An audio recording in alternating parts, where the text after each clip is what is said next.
My name is Mara Whitfield. I'm 39 years old, a firefighter paramedic in Columbus, Ohio. On Christmas Eve, I was supposed to be writing an incident report at Station 14.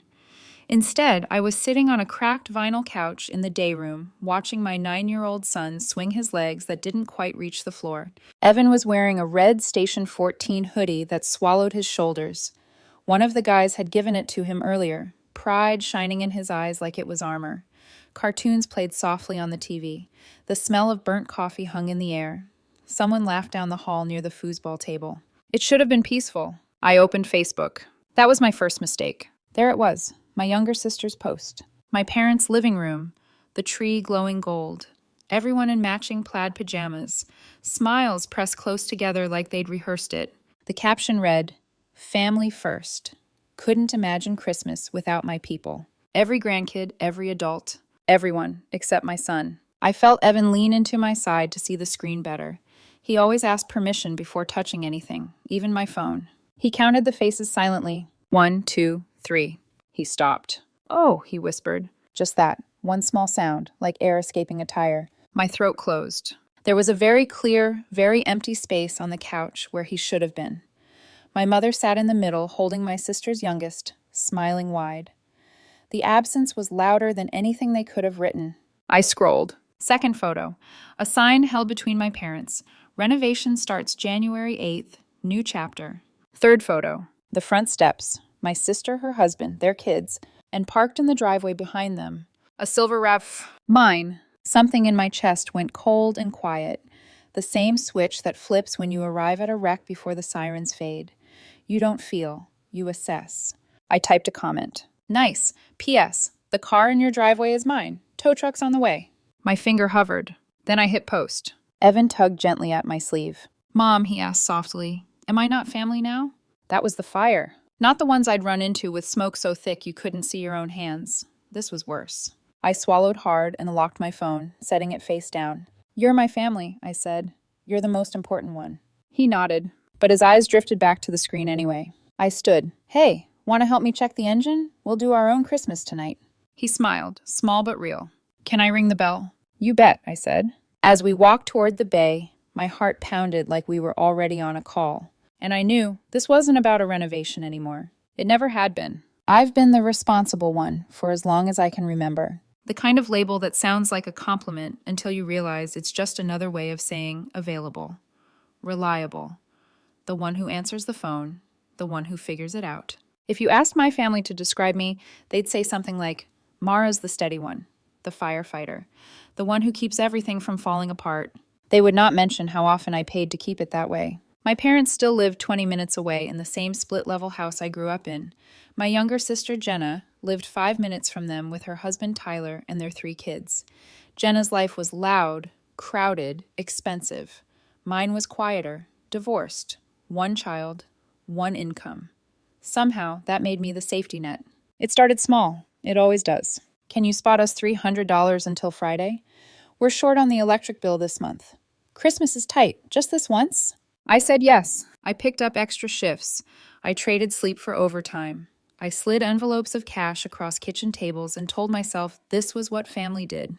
When my dad retired early and their property taxes jumped, I covered it. When Jenna's old van finally died, I co-signed for the RAV4 because she had 3 kids in car seats and tears in her eyes in the bank office. My mother leaned over the desk and said, "You don't have a big mortgage, Mara. Help your sister." Evan was 6 then, sitting in a plastic chair with a coloring book while adults decided where he fit in the math. The loan officer never asked. The money was one thing. The way they treated my son was another. They never said he mattered less. That would have been easier to confront. Instead, it was death by paper cuts. Birthday parties where his favorite snacks were forgotten, while everyone else's were laid out in labeled bowls. Family photos where Evan was always on the edge, half hidden, or mysteriously missing when the camera clicked. Christmas gifts where Jenna's kids got bikes and tablets, and Evan got a board game for all the grandkids to share, a game that somehow never left my parents' house. I told myself I was imagining it. Trauma brain, overprotective single mom syndrome. Pick a label that let me sleep at night. Then there was Adventure Island. 2 summers ago, my parents called it a grandkid surprise. They had matching t-shirts printed. Evan wore his for weeks before the trip, even slept in it once. At the park entrance, my dad handed out season passes in plastic sleeves. 1, 2, 3. All for Jenna's kids. Nothing for Evan, I asked quietly, confused. My mother laughed like it was obvious. Season passes are expensive, Mara. He doesn't live near us. He wouldn't use it enough. You can just buy him day tickets when you come. Evan heard every word. He still wore the shirt. He still smiled. But on the drive home, staring out the window, he asked, "Why don't they want me around as much?" I should have drawn the line then. Instead, I worked 2 extra shifts and bought him his own pass. Just the 2 of us went the next weekend. I told myself that fixed it. I didn't realize what else I was teaching them. If they hurt my child, I'd pay to make it better. And if I paid, they never had to change. The renovation drama started in September. I'd just finished a brutal 14-hour shift, kitchen fire, overdose, elderly fall, when my phone buzzed in the parking lot. A screenshot. Contractor estimate. $92,000. A full gut renovation of my parents' kitchen and a multi-generational suite so Jenna's family could move in more comfortably. New floors, cabinets, bathrooms, everything. Under it, Jenna typed cheerfully, "Good news! Contractor says we can start in January. If we pay half up front, we're good." My parents would scrape together $23,000. Then my mom followed up. "It's your turn to contribute. You make the most. You'll cover the other $46,000. I read it 3 times. $46,000. That's Evan's college year. That's a reliable car. That's every holiday shift I'd taken so someone else could be home with their kids. I replied with one word. No. 2 minutes later, a voice note came through. Jenna's voice. Sweet. Sharp-edged. "Well, if you're going to be selfish about it, that's your choice. But don't expect an invite to Christmas." Then my mother. "She's really hurt, Mara. She says you've never stepped up the way she thought you would." I blocked the chat and went home to shower the smoke off my skin. I told myself it would blow over. It didn't. Thanksgiving came and went without an invitation. No call, no explanation. Just a single text from my mom the morning of. "You're welcome to stop by after dinner if you want to see your grandparents. Not you and Evan. Not we'd love to see you.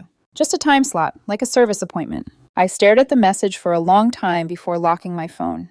Evan was at the table coloring a fire engine, humming softly to himself. "We going to Grandma's?" he asked. "No," I said, keeping my voice steady. "We're going somewhere better." We spent Thanksgiving at my coworker Dan's house instead. His wife cooked like she was feeding an army on purpose. Their kids treated Evan like a cousin, loud, chaotic, welcoming. When we left, Evan was full and sleepy and laughing in the back seat. It didn't erase the hurt, but it reminded me what normal looked like. December arrived quietly, too quietly. A week before Christmas, my mom finally texted again. "We're having everyone over Christmas Eve at 4. Given the tension, maybe it's better if you and Evan stay home this year. We can reset in January. I don't want drama in front of the little ones." I read that line, the little ones, until the words blurred. Evan was one of the little ones. I typed, deleted, typed again. "He's a child, not a consequence. You're choosing a kitchen over your grandson." In the end, I sent nothing. I screenshot the message instead. Evidence. For the days I'd inevitably question myself. Christmas Eve landed on one of my 24-hour shifts. Evan's dad offered to keep him, but Evan begged to come with me. The captain had a soft spot for kids at Christmas. Evan spent the day building a Lego fire truck on the day room floor while I checked equipment. The guys gave him a mini helmet and let him climb into the engine cab. He beamed, like he belonged somewhere important. I told myself this was fine, better than fine. Then I opened Facebook. The family first photos hit like opening a hot oven too fast. Evan leaned against me, studying the screen.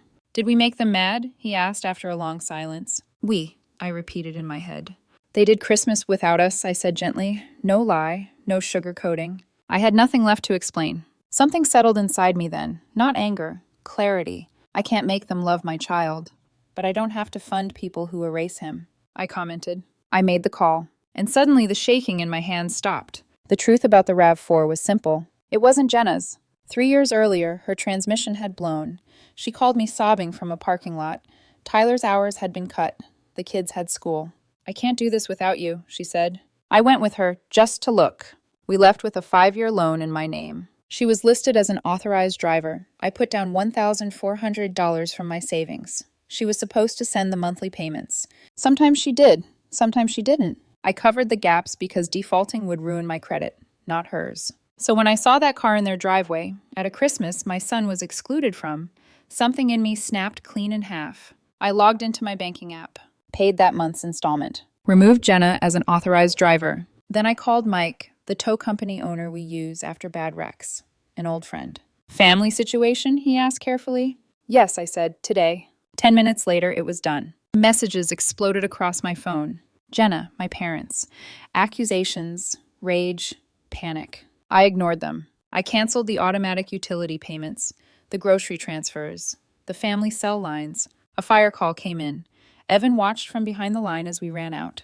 Christmas morning was quiet. Leftovers, small gifts from the station, Home Alone on DVD. It wasn't perfect, but it was ours. The silence after Christmas felt unreal. No buzzing phone, no guilt-laced voicemails, no sudden emergencies that somehow always landed on my shoulders. Just Evan at the kitchen table, still in pajamas, carefully lining up his new toy fire trucks like they mattered. I made pancakes. He drew ladders on paper towels with a red marker. It was peaceful. Too peaceful to last. My Aunt Lisa called that afternoon. She's my dad's younger sister, the one who left town early, married late, and never asked permission for her life. I told her everything. The renovation quote, the disinvite, the Facebook post, the car. She listened without interrupting. When I finished, she said 3 things. 1, I'm proud of you. 2, let them spin it however they want. And 3, I'm bringing my kids tomorrow. Evan deserves Christmas with real family. I cried after I hung up. The messages started again that night. My mother, you've gone too far.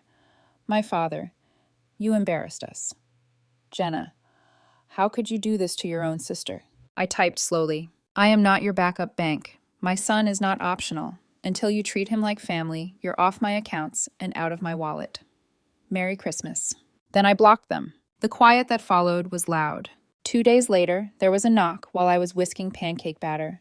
Evan was on the floor, drawing a fire truck labeled Engine 14. I looked through the peephole. My parents, Jenna, all standing on my porch like a united front. I stepped outside and closed the door behind me. You can stay on the porch, I said calmly. Jenna's face was red.